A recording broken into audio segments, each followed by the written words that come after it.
Update: husband was killed in a car crash and left us in debt. Original post: forgive me if this is a little disjointed. I'm still reeling from trying to wrap my head around my current situation. My husband passed away very suddenly recently, and in the week since his passing, I have discovered that he was keeping huge secrets from me.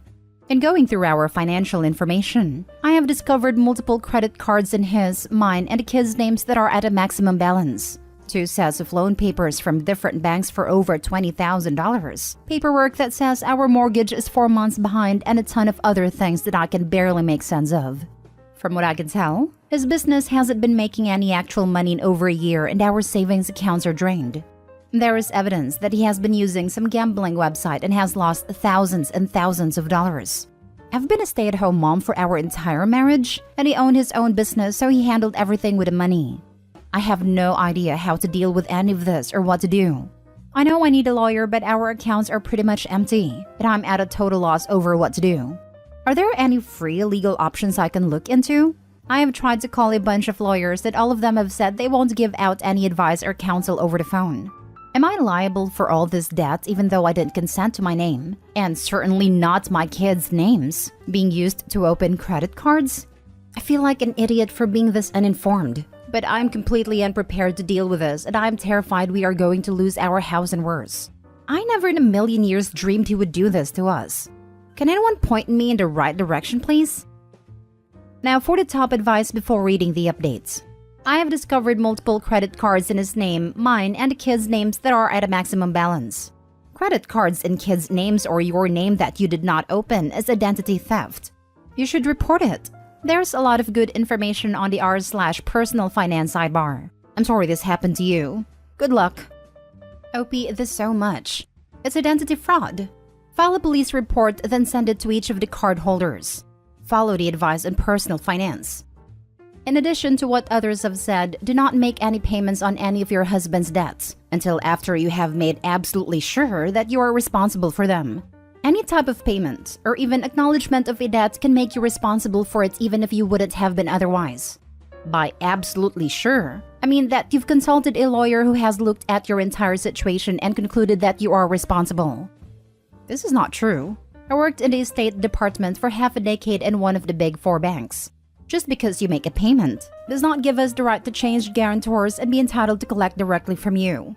It is good advice not to pay indeed, but making a voluntary payment does not obligate you to pay the rest. That's not how this works. That's not how any of this works. They will file a claim against the estate, then you will likely need an attorney to put together a list of assets and liabilities. Then you need to declare your right to a spousal allowance as it gets paid out before debtors get anything. Then the schedule of debts come into play, and depending on how much money falls into your husband's estate, will depend what gets paid. Much will likely be written off as long as your name wasn't attached. Making a payment on a debt that isn't yours doesn't automatically mean you assume it though. That's the silliest thing I've ever heard. First, I'm very sorry for your loss. And I'm further very sorry that you were left in this awful predicament by somebody you trusted. If you are looking for free legal options, there are several in Ohio. If you search Ohio Legal Aid on Google, several organizations come up. It's going to be a bunch more phone calls, but you should be able to get help that way. Depending on your income, they'll either offer you aid or else they'll be able to refer you to an attorney. You will certainly need an attorney to navigate all of this. I hope also that you have emotional support through all of this. You are going through a lot. I wish you all the best. Now for the first update. I wanted to give you an update since so many people gave advice and said such kind things. First of all, thank you to everyone who commented and gave me advice. I'm sorry I didn't respond to the other post. I was just so completely overwhelmed. I still am really, but I did read every comment and message and I appreciate everyone that took time to comment. I was able to find some legal help, and we are working on sorting out the mess my family's in. Things were far worse than I even knew when I made my first post. Altogether, the debt that was accumulated is close to $500,000. At this point, I have no idea how much I'm going to end up responsible for. The lawyer has said it could take years to sort everything out. No matter what happens, we are going to be losing the house. I'm working on finding us somewhere to stay before they actually foreclose so we don't get evicted and have that on my record too. I want to try to answer some of the questions and advice people mentioned in the other post. I have 3 kids, so that is the we that I keep saying. The older two are from a previous relationship, but I have contacted Social Security to get benefits started for my youngest. Thank you to the user who mentioned that. My husband's business was a computer/tech repair company he ran by himself. He had a few people he would call in to help with larger jobs, but 95% of everything was him alone. Last year or so, it appears he wasn't doing any actual work and there was no money coming in. He took money from the business to cover what he took from our personal accounts, and then took out loans to cover the business, and spent it all away on gambling and other illegal activities that have come to light over the past few weeks. I'm sorry to be vague, but it's just embarrassing and hard to talk about. To the people who said that maybe the crash was intentional, it is looking increasingly likely that it was. Nobody else was involved. His car went off the road and hit a tree. He had life insurance before, but he stopped paying the policy months ago. I'm in contact with the police about the credit cards in our names and the other things that were discovered. All in all, things are looking really bleak at the moment, but I have faith that eventually it will work out. I have a few leads on jobs and have picked up a little temporary work here and there the last few weeks, so that we have something coming in. I have signed up for food stamps and Medicaid, so once that goes through, it will be a bit of help. I applied for AMHA as well, but they said waitlist can be a few years wait, so that is kind of long shot. Someone has suggested asking family/friends for help or loans, and they absolutely would help me if they could, but none of them are in a financial position to be able to help. My sister will hopefully be able to let us stay with her temporarily until I can sort things out and get us back together. She's my only living family and has been my rock through all this. So yeah, I guess that's it. Thank you all again for listening and helping. If anyone else has any more suggestions in trying to pick up the pieces that I haven't thought of, I would appreciate any advice. Second update. First of all, sorting things out didn't take nearly as long as we thought it would. Things ended up being a lot more straightforward than they first appeared. I will be filing for bankruptcy, probably early next year. I've talked intensively with a lawyer and weighed my options, and that seems like the best way to move forward at this point. 90 to 95% of the debt should be discharged with bankruptcy, so that is a good thing, although it's bittersweet. We are losing the house. We will be moving out by November 30th. I am worried about the bankruptcy/credit issues with trying to rent an apartment. However, I'm now on the list for PMHA housing, and from what I've heard, the wait isn't long at all. We ended up not being able to count on staying with my sister for longer than about a week, thanks to her jerky landlord, so I'm trying to find something else in the meantime. I have a few options to look into. Honestly, I'm not that sad about the fact that we have to move out of the house. The old place is filled with tainted memories now, and I think it will be good to get a fresh start. I've been assured by the police and my lawyer that because of the criminal nature of opening the accounts in the kids' names, we should be able to get their credit cleared. That one might be a long road, but we'll get through that too. My applications for Medicaid and food stamps came through, so that is some definite stress off my shoulders. I made the girls and myself an appointment at a family counselor, which we will be going to next week. The lady at PMHA Housing was very reassuring and very sweet about my situation, and she made it sound like I was pretty much a shoo-in as soon as a place opened up. Last but not least, I listened to the many Redditors that told me to make a post over r/Santa's Little Helpers to inquire about help with Christmas for the girls. So hopefully we will be able to find some holiday help, and that'll be another huge load of stress lifted off my shoulders. I want to thank everyone who messaged me and offered words of encouragement and support. I can't even begin to tell you how much it means to me to know that I'm not alone. I never imagined Reddit to be an empathetic and caring source of comfort, but it turns out that is exactly what it is. Thanks again, everyone. Now for the final update. Hello, everyone. I wanted to give one last update to my situation since so many of you reached out to me. This has been a whirlwind few weeks. A lot of change, a lot of stress, and a lot of hard work.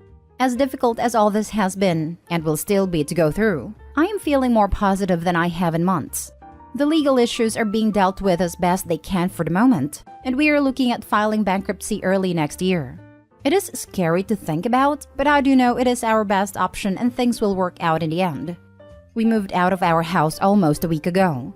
It feels very bittersweet and the girls are having a difficult time, but I know they will adjust, and I really do think a fresh start will be the best thing for us. The girls are in individual grief counseling and we began family therapy. I will be making an appointment for myself as well, something so many of you encouraged me to do. Some of my good news now. We were able to find a permanent place to live. with a very sweet landlord who is sympathetic to my situation and has previous experience with the welfare system, and has bent over backwards to help me through all of the red tape. We will be moving, again, into the new place at the end of this month. Hopefully that will be the last time we have to move for a very long time. My second huge piece of good news to update with is that I got a job. I'm now working full-time in an office of a company that is owned by someone I met through my post here. She contacted me after my last update and offered me a trial run with her company. I started this past Monday, and so far, so good. I'm incredibly humbled and grateful to her for giving me a chance. That brings me to my third point and really the reason I'm making this update. I wasn't sure what to expect when I first reached out for advice here. I just felt so overwhelmed with the situation, and I think I was just mostly wanting to not feel alone and to connect with and talk to people who had some understanding of what I was dealing with. The advice, the stories of dealing with similar circumstances, the encouraging messages, the fact that you all literally saved Christmas for me and my kids, a new freaking job, and just the empathy and kindness you all have shown to me and my family is so far beyond anything I expected that I don't even know the words to express how grateful and humbled and loved it has made me feel. It is going to be a long, tough road, but I have total faith that things will be okay, and that it is in a large part due to the r/legal advice community. So in closing, I want to say thank you to every single person who reached out to me in any way, shape or form. Thank you for lifting us up and helping us through this. You guys have saved me in a million different ways that I will always be grateful. I hope you all have the merriest Christmas ever. I got so angry reading this. What an utter douchebag. I'll probably sound cynical, but this is the part that angers me the most. To the people who said that maybe the crash was intentional, it is looking increasingly likely that it was. And he had life insurance before, but he stopped paying the policy months ago. Selfish to the end. Yeah, my dad has some financial and health problems and ended himself. But he had life insurance policy in place that would have paid out, even if his death was ruled as self-inflicted. Most life insurance plans will pay out for self-harm if they've been kept for over 2 years. To let the payment lapse and still end yourself is incredibly messed up. Could have at least done it before you stopped being able to pay for life insurance. Sorry for your loss. My dad did the same but also had life insurance. My granddad, father's father, convinced my mother to not make a claim on the policy because it would be shameful. So instead, we lived in poverty while she worked multiple low-paying gigs to keep up with the mortgage payments and feed us kids. Wasn't until she got a new partner several years later that he talked some sense into her and convinced her to look into the policy. At that point, however, too much time had passed to make a claim. She's still living off of my home country's equivalent of Social Security, and I got to pretty much raise myself because she needed to work and there was never anyone home. I can't help but think that despite my dad's terrible choices, he at least thought we'd be set without him when in reality we are not. Now for the last story. He wants the perks of being my boyfriend but doesn't want to commit. Hi everyone. So I need to understand if I did something wrong by telling my ex-boyfriend that after I moved out and our business can run itself, I'll start traveling around the world without him. My ex-boyfriend, 23, and I, 23 female, broke up in September after being together for 6 years. I moved in with him towards the end of last year. He had made new friends and unfortunately their happiness became his priority, and I understood that. However, he attended a birthday gathering of a girl who doesn't like me and once told my boyfriend, now ex, that one day if he's drunk at a club, it's okay for him to cheat on me. She has also asked my ex why he hasn't cut me off completely since we broke up. Anyway, I confronted him about attending the party and he tried to play dumb and said he was only there to show the girl's boyfriend his support. Things got heated and we both realized that we were at a different points in life and decided to end things. However, we are still sharing our apartment, and because of this, he still has access to me. He still needed us to act like a couple, so that he gets the boyfriend perks, but I'm left in a situation where I can't ask for anything, or for him to change his ways because I'm not his girlfriend. Yesterday, we were talking about moving, and I said I would be moving soon.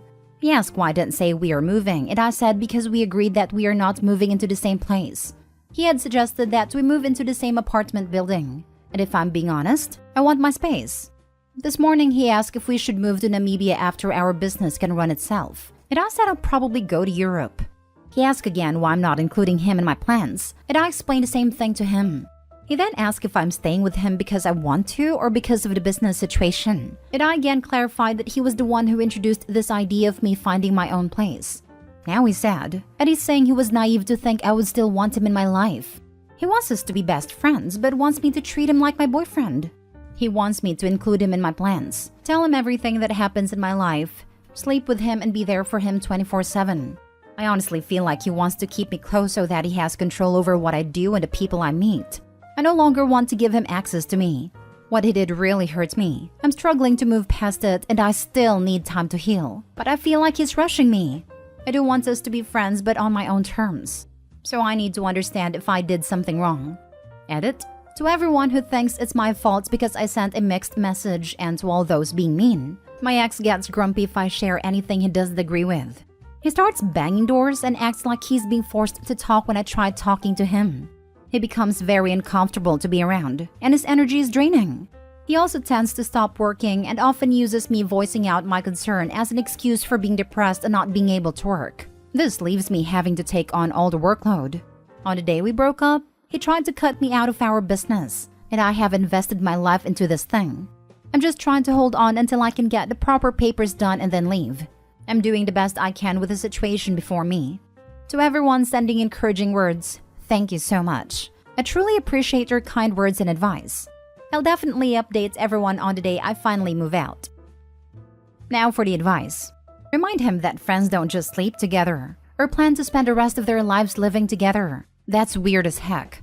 Once you move out, seems like this problem also basically disappears. So that's a good idea. The only thing you did wrong was not moving out immediately and cutting contact. It's possible to be friends once the emotions of the breakup wash over. Currently, it seems your ex hasn't really grasped what breaking up really means. Show him.